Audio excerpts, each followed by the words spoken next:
Welcome everyone to the CFP quarterfinal. It's the 91st edition of the Sugar Bowl, presented by Allstate. A game that dates back to 1935. Number 7 Notre Dame comes in at 12-1. The Georgia Bulldogs, the number 2 seed, 11-2, the champions of the Southeastern Conference. ETN, the running back. Notre Dame shows blitz. They do blitz a lot. Stockton flushed, running out of time. He got hit by Jack Kaiser, and the ball wound up going out of bounds. Jack Kaiser is watching ETN, the running back, playing man coverage. This is what they do an awful lot of. But as soon as ETN gets caught in the traffic up front, it frees him up to converge on the young gunner Stockton. He arrives, and it looks like that ball doesn't come out of his hand before the hand starts moving forward. It might be a fumble, which would potentially give some more yards into the backfield. Bo Collins went in motion. He's their leading receiver. Leonard, nervous feet, throws it away. He was under pressure from Jalen Walker. Came over to talk to him as well, encouraging him down here. Blitz. Stockton, back shoulder throw on the money to Dylan Bell. Dylan Bell stumbles down, or he might have gone the distance. His own 38-yard line, near where he made the catch. And this was a great job by Dylan Bell, turning at the last second to create that sudden separation against Leonard Moore. Did that left foot go out right there? Yep, looks like it did. Good completion there, though. ETN, the running back, now on 3rd down and 6. ETN powers for a first down. Looked like he had forward progress across the line to gain, and he did before he was driven back. 2 tight ends in the ball game. Expect inside handoff here. ETN, they brought a blitz. The ball's out.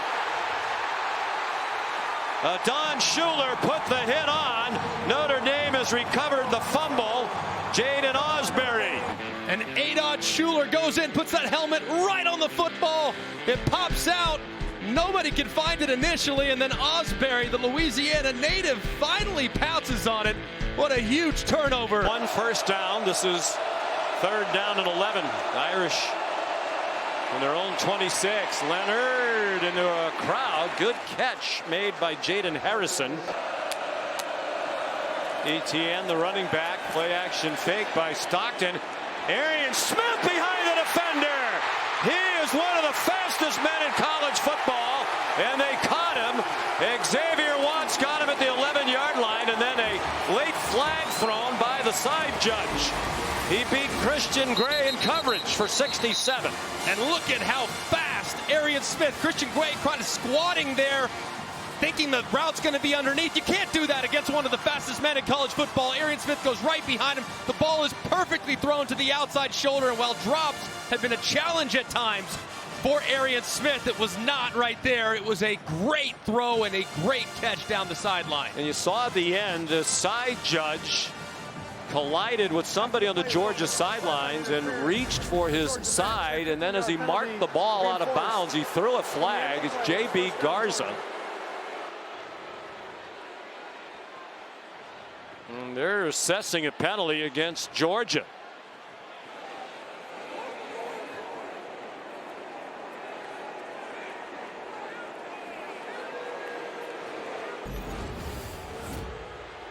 Let's look as the official running down, and number 39 runs right into the official, which slows him down. And that's who ultimately calls the penalty. You have to stay out of that white part. That is the official's area. They own that white part of the sideline. Usually have a get-back coach, and that time a big 15-yard penalty. And Gunnar Stockton is the new holder.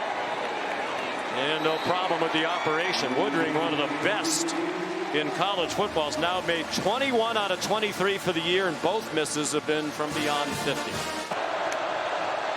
Another design run for Leonard, weaving through the traffic. Riley Leonard with the biggest play so far, and then it looked like they grabbed his face mask. And wants a flag. It's a gain to the 29-yard line of Georgia. And it's a little bit of a counter, but that play's designed to hit to the left-hand side. Riley Leonard sees a lot of green grass to the right. He cuts it back. Aeneas Williams, the running back. They are in field goal range with Jeter healthier. Quick wide receiver pop to Jaden Greathouse, and nowhere to go there. The Jeter struck it well in that game against Indiana. And that's his usual form. From 44, it's a tie game. His third sack of the year. On second and long, Oscar Delp, the tight end, for a first down. They convert on 2nd and 18. Stockton kept it. Probably didn't have a good option either way, because they were about to smother Etienne if he took the handoff. 74,000. Leonard does that so well. When he can't find anything, he finds somewhere to run, and he runs for a first down to the 39-yard line. Jeter family here, nervous. With a concentration in sports analytics, he should be the one to tell Marcus Freeman when to go for it or when not to go for it. He's glad the coach opted for a field goal try here. Thanks for the healthy groin, Dad.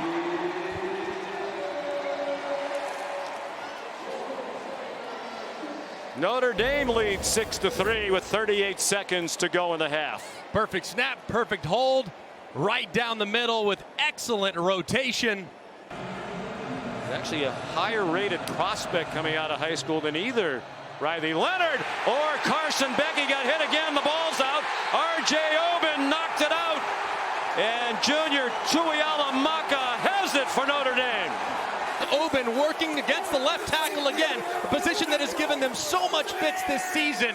Monroe Freeland can't get out of his stance. Oben goes right around him, strips it as Stockton is getting ready to release the ball.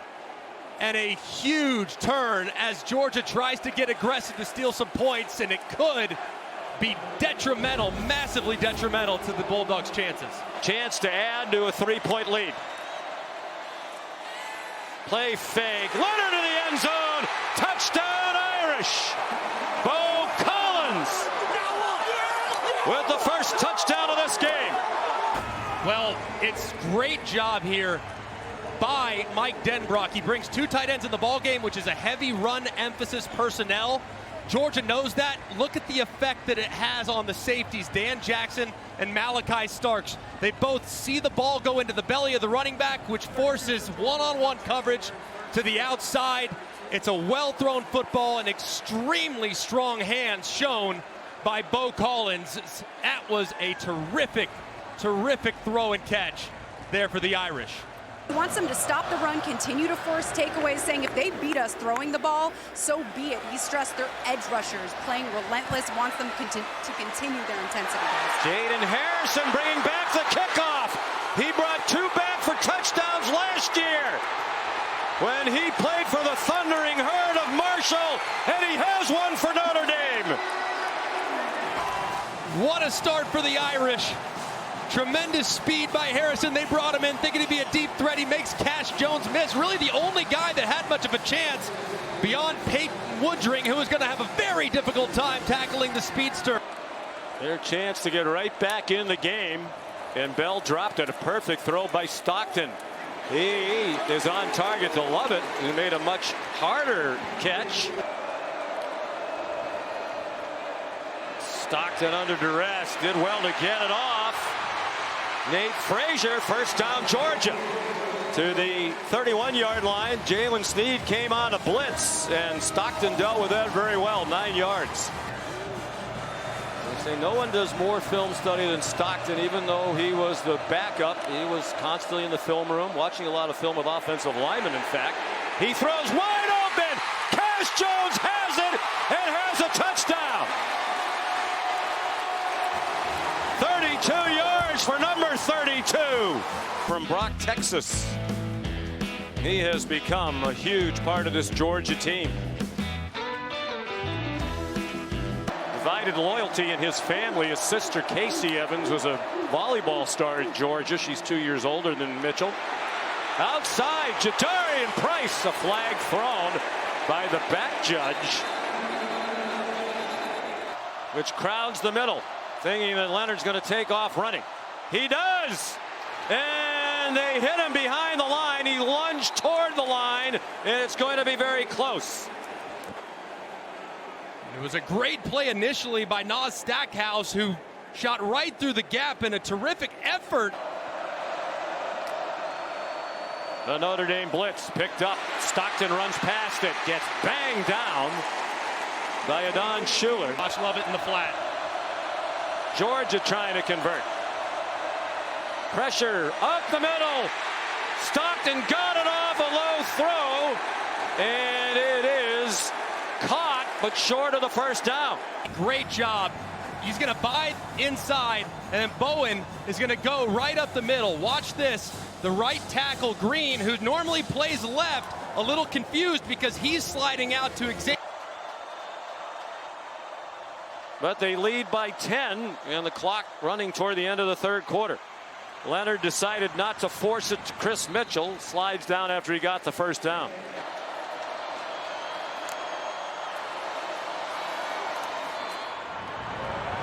Price. Whoa. Oh, head slap delivered to Daniel Harris. If that's the play, can they block it for him? They roll him out this time. There's a flag down. Leonard throws. Faison the catch. But there is a flag down. Back of the line of scrimmage. Wipes out his own reception. Man, that's tough because it was tight end on the outside, and he wasn't set for long enough before the motion could begin. He's got illegal shift. Number 6 offense. Never got set. 5-yard penalty. 4th down. 2 for 2 to make it a 13-point game. And it's good from 47. Looked like they might flip it to Arian Smith. Instead, Nate Frazier kept it. And he's down to the Notre Dame 36-yard line. And the muddle huddle creates a lot of confusion with 4 guys outside the left tackle and a lot of misdirection, which gives Frazier. He's number 27, true freshman with a lot of pass rush ability. Stockton hit as he throws, and the ball's on the ground and ruled incomplete. This could well be the ball game for Georgia. 4-man rush, them twisting inside. Stockton got hit, and it's a flag. Lawson Lucky, the intended receiver. That's a good call by the official. I know the Irish fans hate it, but Jack Kaiser never turns around and tries to play the football. He's also wrapping him up before the ball gets there. Tackling him on arrival. In the bunch to the right. 4th down and 5. Pressure from Notre Dame. And that pass is incomplete. Bodies tangling, no flag. Lawson Lucky the target. And it looked like Lucky had a matchup he wanted, but the throw's too high, and Lucky just never really is able to get his feet underneath himself to leap and take advantage of that height advantage. As we look at it from the AT&T connected cam, he's just falling backwards the whole way, has nothing underneath him to go up and try to make a leaping grab. And that's been a problem most of the year. They average 128 rush yards per game, just 36th in the country. Here's one of those Notre Dame special team situations. They're so creative. They substitute, so Kirby Smart knows he has to be allowed to substitute. The officials stand in there. Leonard and the offense back out there. Will they really snap this and go for it with nearly 2 yards to go? Play clock at 3. And now movement by Georgia, it seemed. There is a flag. Leonard throws it deep. Diving attempt by Bo Collins. Kirby Smart. Offside. Number 11. Defense. Jumped into the neutral zone. Wow. 5-yard penalty results in a 1st down. That right there is all head coaching. I mean, that is all on Marcus Freeman being creative. They get all the defenders on there, and they are in such chaos trying to get lined up, anticipating quarterback run. They don't think about the fact that the snap count could be a half-second delay, which allows Jalen Walker to lean over into the neutral zone. Leonard on 3rd down and 7. Georgia needs a stop. He hurdles Malachi Starks and has a 1st down.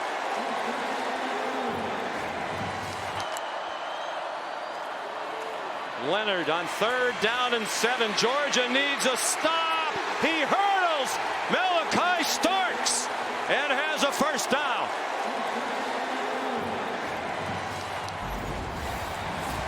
And this is a great job. You have pullers all across the front, but it's really about Riley Leonard and his speed getting to the edge. There's really not a whole lot that he can do. He has to race this outstanding defense to the sideline, but there is the All-American Malachi Starks waiting in his way. Riley Leonard does not care, goes up and over and converts an incredible third down from the AT&T connected cam. Just about a must-stop situation. They have just one timeout left, Georgia. Riley Leonard. First down, Notre Dame.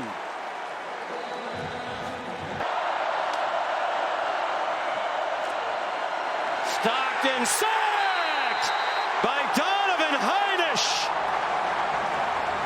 And a fitting ending as the defense gets a sack of Stockton to cap the win. And it's the depth. It's Heinisch, one of those who played a lot more today because of the injuries to those ahead of him. And they've been working the left tackle all game long. A moment ago, he set really high. This time they switch the responsibilities as Heinisch draws the assignment of closing the game. He works right around Monroe Freeling and drops Stockton for the 4th sack of the game, putting this game on ice and punching their ticket to Miami, Florida. Marcus Freeman and Al Golden have said every time they've had an injury, those who have been called upon to step in have done it. And this time it's Heinisch.